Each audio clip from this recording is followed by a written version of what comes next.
आपको find out error यहाँ पे फाइंड आउट करना है, जो कि प्रीवियस ईयर के क्वेश्चन जितने भी हैं सभी प्रीवियस ईयर के क्वेश्चन यहाँ पे लिए गए हैं। तो यहाँ पे पहला क्वेश्चन देखिए क्या है। पहला क्वेश्चन है make haste lest you should not miss the train.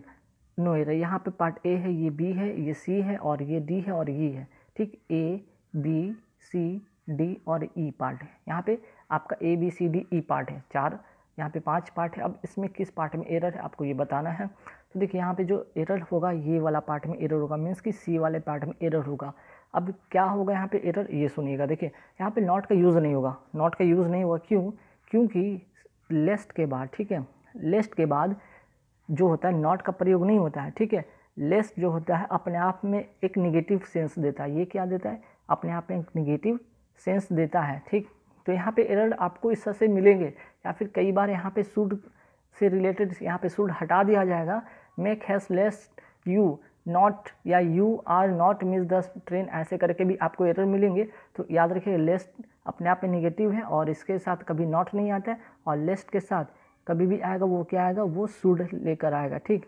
लेस्ट के साथ शुड आएगा और ये कभी भी निगेटिव नहीं हो इसके साथ आएगा, क्योंकि ऑलरेडी ये लेस्ट क्या है, अपने आप में निगेटिव है, ठीक। तो पहला क्वेश्चन बहुत इंपॉर्टेंट है, कई बार एसएससी के एग्जाम में पूछा गया, खासकर अगर सीएचएसएल की बात करें, एमटीएस की बात करें, सीजीएल की बात करें, तो कई बार ये जो क्वेश्चन है ये क्वेश्चन रिपीट हुए हैं।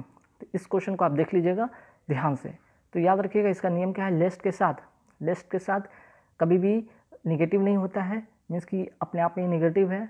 दूसरा चीज़ कि लेस्ट के साथ शुड का यूज़ होगा। चलिए आगे बढ़ेंगे नेक्स्ट क्वेश्चन पे। नेक्स्ट क्वेश्चन क्या है कि many of us don't know to swim, many of us don't know to swim at all, no error.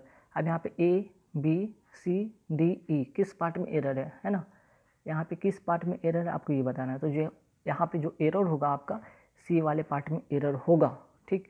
क्योंकि टू के पहले हाउ का अगर प्रयोग होगा, ठीक, तो क्योंकि नो के बाद हाउ, यहाँ पे ध्यान रखिएगा, नो के बाद क्या होगा, नो के बाद हाउ वेन वेयर व्हाट आदि में से अर्थ के अनुसार किसी एक का प्रयोग कर इन्फिनेटिव का प्रयोग किया जाता है, ठीक। ध्यान रखिएगा टू के पहले अगर हाउ की बात की गई, ठीक है, टू के पहले अगर हाउ रहे, ठीक, टू के पहले अगर हाउ रहे तो उसके बाद क्या करना होगा, सॉरी टू के पहले अगर नो रहे तो क्या करना पड़ेगा आपको, टू के पहले, ठीक है, इस गैप में क्या आपको करना होगा, हाउ का यूज़ करना होगा। ध्यान रखिए टू के पहले हाउ का प्रयोग होगा, टू के पहले क्या प्रयोग होगा, यहाँ पे हाउ का प्रयोग होगा। क्यों? क्योंकि नो के बाद जो होगा यहाँ पे, नो के बाद व्हेन वेयर व्हाट आदि में से अर्थ के अनुसार किसी एक का प्रयोग करते हैं, ठीक। हाउ यहाँ पे नो हाउ यूज़ कर सकते हैं, नो व्हेन यूज़ कर सकते हैं, वेयर यूज़ कर सकते हैं, व्हाट यूज़ कर सकते हैं, तो ठीक। यहाँ पे अगर बात करें सब, यहाँ पे अगर मीनिंग के अनुसार की बात करें की जाए या अर्थ के अनुसार बात की जाए तो मीनिंग ऑफ अस के साथ don't know how to swim होगा यहाँ पे करेक्ट आंसर, ठीक। तो सी पार्ट में यहाँ पे एरर है, आपको टू के पहले हाउ का यूज़ करना होगा। चलिए नेक्स्ट क्वेश्चन पे आते हैं। नेक्स्ट क्वेश्चन क्या है कि eight last he was married, eight last he was married with a poor girl. तो यहाँ पे देखिए मैरिड, यहाँ पे थोड़ा सा ध्यान रखिए, यहाँ पे कुछ चीज़ नोट आप कर लीजिएगा, ठीक। एक तो होता है मैरिड, मैरिड टू, तो थर्ड वाले क्वेश्चन में क्या था, यहाँ पे एक चीज़ नोट करने वाला बात होगा आपको, एक तो मैरिड, आपको मैरिड टू, और एक आपको ध्यान रखना होगा मैरिड विद। टू की अगर बात की जाए तो यहाँ पे ए वुमेन के साथ अगर होगा तो हम क्या यूज़ करेंगे, मैरिड, ठीक है। वुमेन के साथ यूज़ करेंगे तो मैरिड, और अगर मैन के साथ यूज़ करें तो क्या होगा यहाँ पे मैरिड विद। मैरिड टू होगा वुमेन के लिए, मैरिड विद होगा मैन के लिए। Eight last he was married, यहाँ पे क्या होगा, विद नहीं होगा बल्कि क्या होगा यहाँ पे टू होगा। क्या होगा यहाँ पे, आपको विद काटना होगा बल्कि यहाँ पे टू यूज़ करना होगा, ध्यान रखिएगा। तो at last he was married to a poor girl. अगर ऑप्शन से देखा जाए तो ए बी सी डी ई, तो यहाँ पे कह सकते हैं सी वाले पार्ट में एरर है। चलिए यहाँ तो बात समझ में आ गया होगा।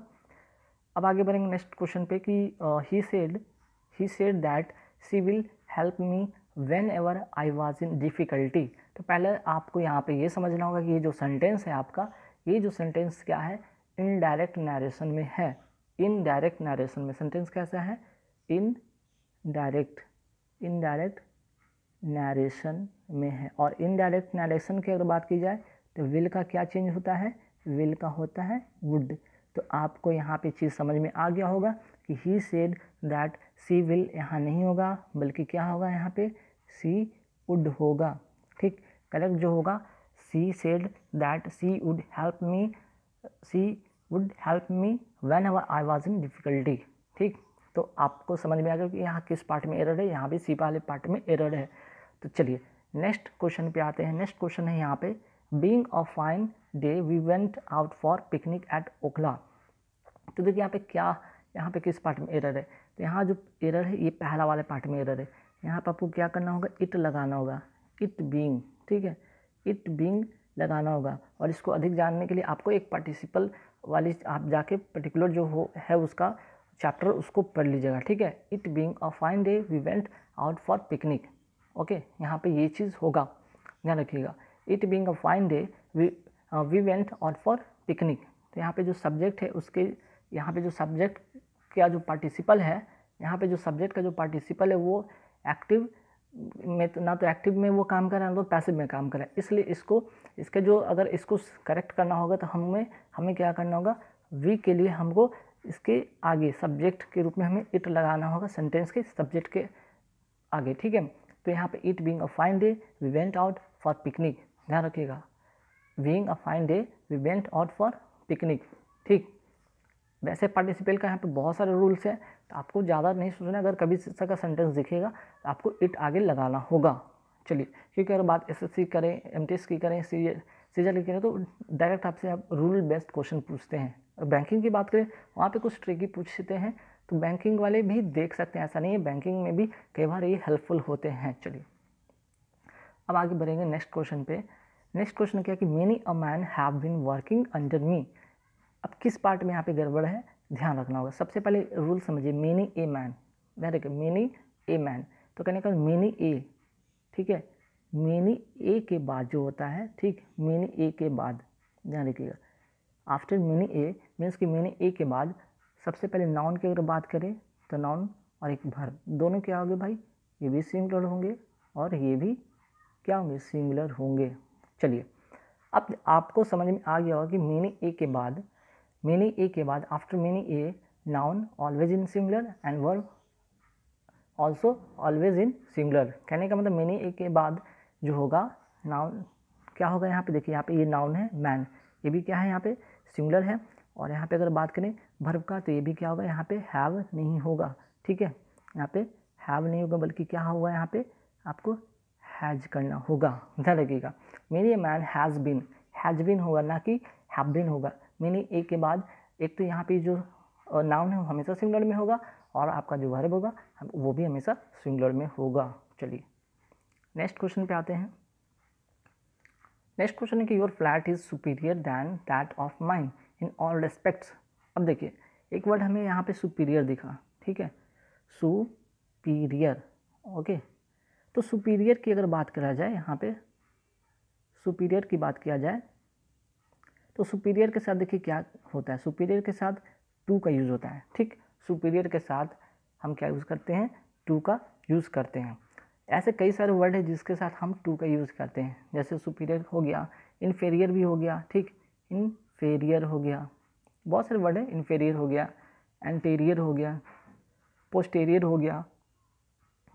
ठीक, तो कई सारे ऐसे वर्ड हैं जिसके साथ हम क्या लगाते हैं, यहाँ पे उसके साथ जो होगा, जैसे सुपीरियर के साथ टू लगेगा, इन्फीरियर के साथ टू लगेगा, पोस्टेरियर के साथ टू लगेगा। तो यहाँ पे देख लीजिए, यहाँ पे दैन नहीं होगा बल्कि क्या होगा, यहाँ पे टू होगा। ठीक, दैन नहीं होगा बल्कि क्या होगा, यहाँ पे टू होगा, ध्यान रखिएगा आप इसे। चलिए आगे बढ़ेंगे नेक्स्ट क्वेश्चन पे। नेक्स्ट क्वेश्चन है यहाँ पे, I told him the story in details to make him understand it fully.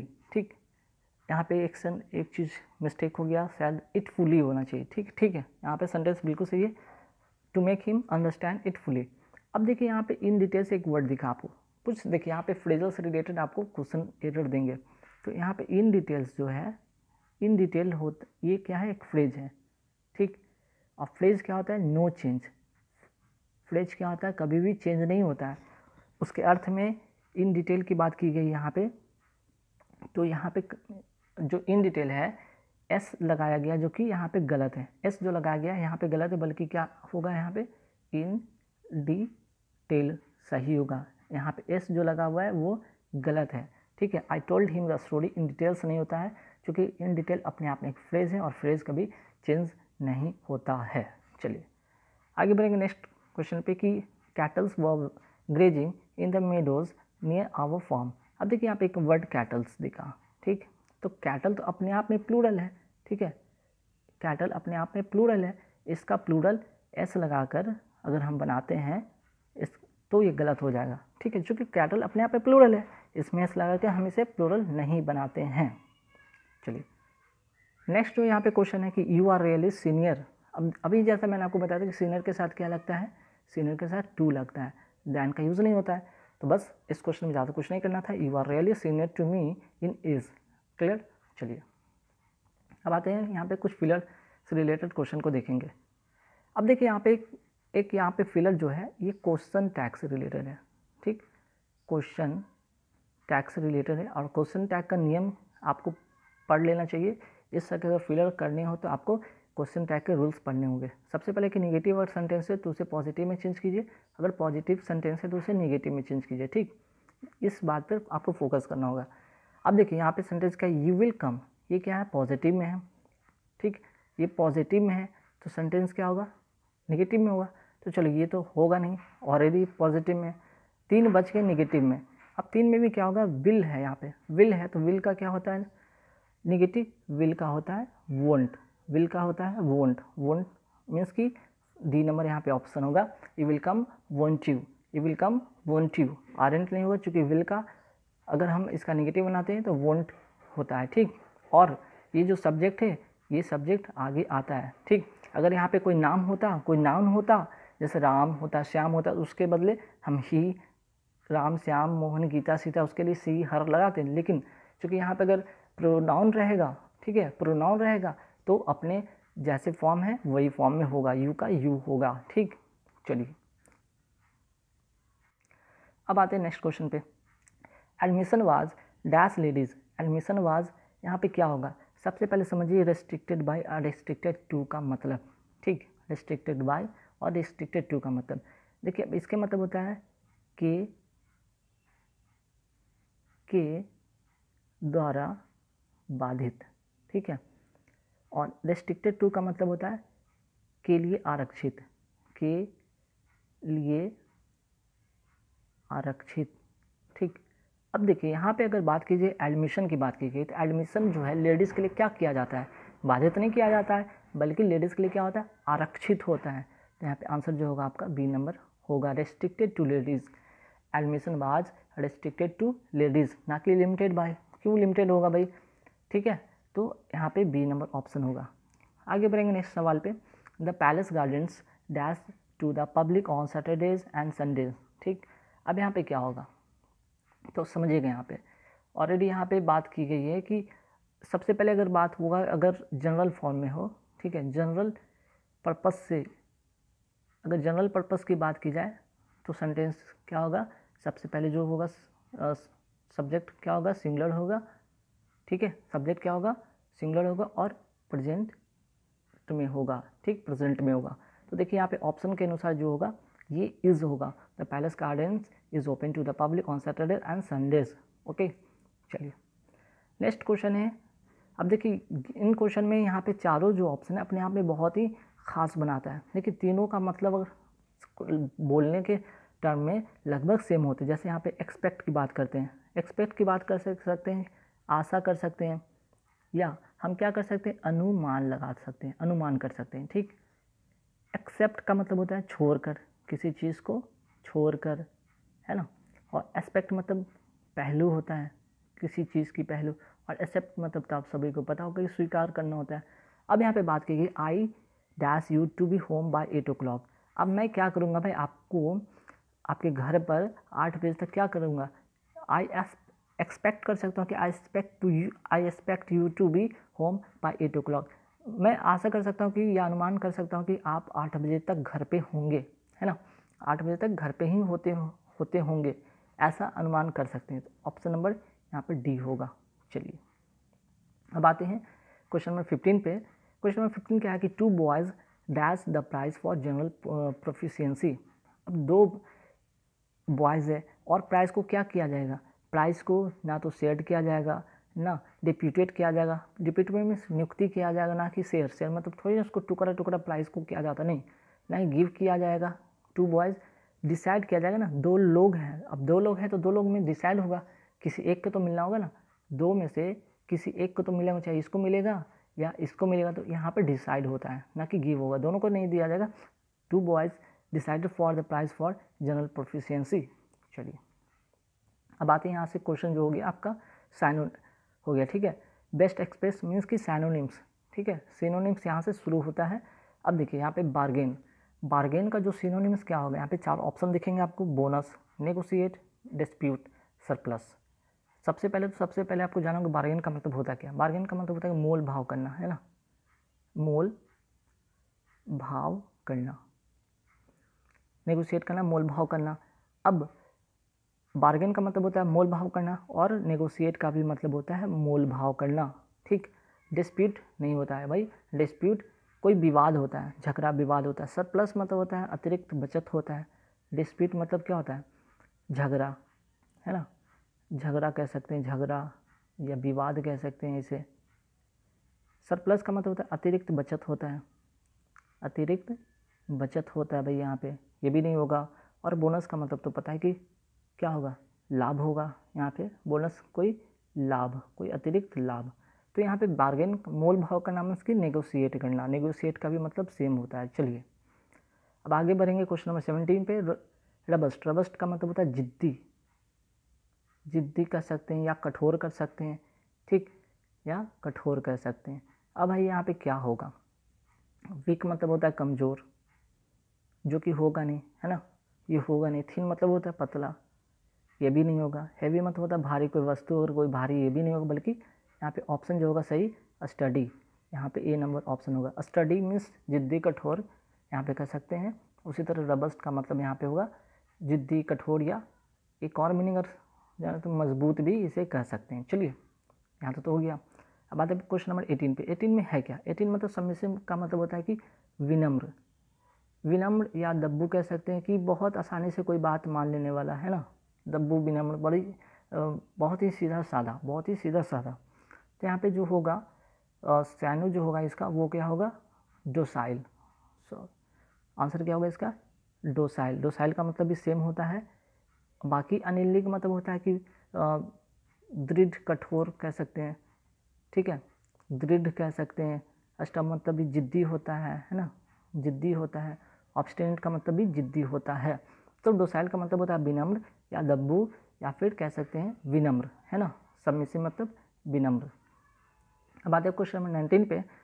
सफल, सफल का मतलब क्या होता है भाई, सबसे पहले जानें कि सफल का मतलब होता है लचीला, लचीला, लचीला। अब यहाँ पे ऑप्शन है आपके सामने 4 ऑप्शन, क्या होंगे, तो आंसर होगा फ्लेक्सिबल। फ्लेक्सिबल का मतलब भी होता है लचीला। बाकी रिजिड मतलब होता है हार्ड, मतलब रिजिड मतलब भी कठोर होता है, हार्ड मतलब भी कठोर होता है, राउंड मतलब गोल गोल, कुछ ऐसा होता नहीं है। करेक्ट आंसर होगा सी। अब आते हैं एफ्लुएंट। एफ्लुएंट का मतलब क्या होता है, धनी, ठीक, एफ्लुएंट का मतलब होता है धनी। और यहाँ पे इसका करेक्ट मीनिंग होगा वेल्दी। वेल्दी का मतलब भी होता है सेम, इसका भी मतलब होता है धनी। तो आपका आंसर होगा यहाँ पे डी नंबर ऑप्शन। बाकी प्रेशियस का मतलब क्या होता है, कीमती, है ना, कीमती होता है। बेनिवोलेंट का मतलब उदार होता है, दयालु कहिए, उदार कहिए। फ्रेंडली का मतलब क्या होता है, अनुकूल कह सकते हैं, अनुकूल या मित्रवत, है ना। प्रेशियस का मतलब कीमती, बेनिवोलेंट का मतलब उदार या विनम्र या दयालु। फ्रेंडली का मतलब होता है अनुकूल या मित्रवत या अच्छा वेल्दी जो होगा धनी। तो करेक्ट आंसर होगा यहाँ पर डी नंबर ऑप्शन बी।